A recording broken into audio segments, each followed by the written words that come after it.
Bwana asifiwe. Mimi naitwa Fatuma Full Network, Women Rep wa Migori County, mtoto ya baba Raila Amolo Odinga. Usoro upo?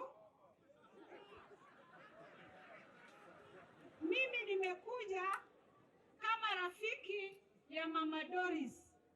Nikakuja tena kama jirani yenu kutoka Migori. Mimi familia yangu wako hapa. Mzee mmoja marehemu alikuwa anaitwa Ige Bodle.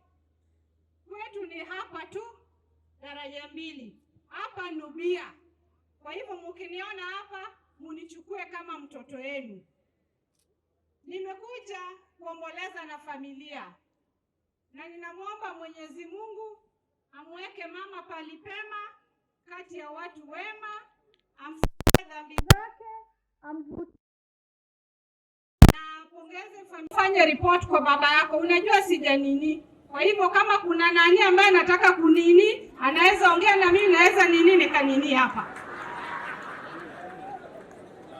Baba Raila Amolo Odinga amesema niambie family na watu wa Kisii pole. Mumepokea? Usoro upo?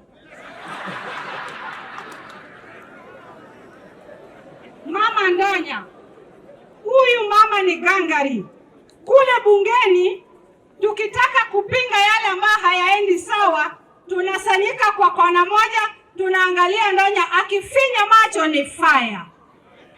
Kwa hivyo ametusaidia kama wamama, ametushika pamoja. Mumeona wabunge wangapi wamekuja hapa. Sio rahisi mbunge mmoja aleta hao vichwa wote hapa. Ni kwa heshima na mapenzi ambayo tuko naye na Mama Ndonya.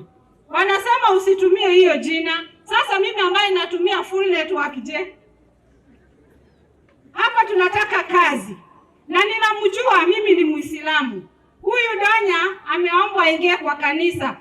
Barabara ya kwenda mbinguni ni magoti yako kuweka chini. Na Ndonya anaabudu kwa kanisa zote. Yetu tu ndiye ameniambia ni ngumu kwa sababu tunaabudu kwa Kiarabu. Hiyo ndiyo inamsumbua. Lakini namjua anapenda kanisa zote. Kwa hivyo Mama Ndonya, zidi kuwaombea wote, tembea kwa makanisa zote. Wewe ndio Mama County, unganisha wa Kisii wote wawe kitu kimoja. Mimi ningeolewa hapa lakini wanaume wenu wanapiga wake. Usoro upo? Kwa haya machache, mandugu zangu wa Kisii, tutarudi tena hapa. Mimi nitatembea na baba yangu. Mimi ni ODM kwenda rudi katikati na juu, na Mwenyezi Mungu awabariki. Tukutane mbele tena.